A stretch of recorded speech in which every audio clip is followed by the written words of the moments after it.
जब रेजिन पीछे से ड्राई हो जाएगा तो फिर हम आगे उसके वर्क करेंगे।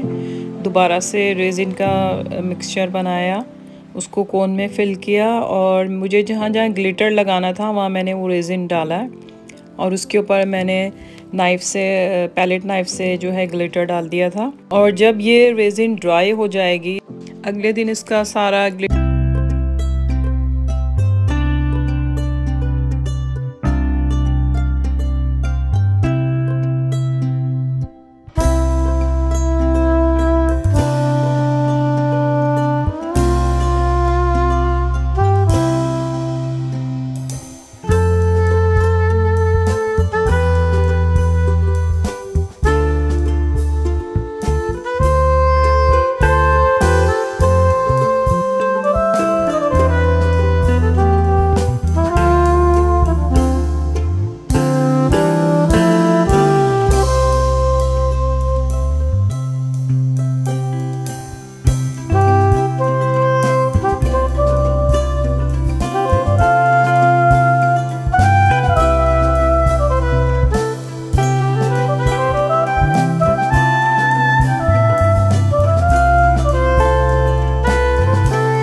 मुझे याद रखिएगा। अल्लाह हाफिज़।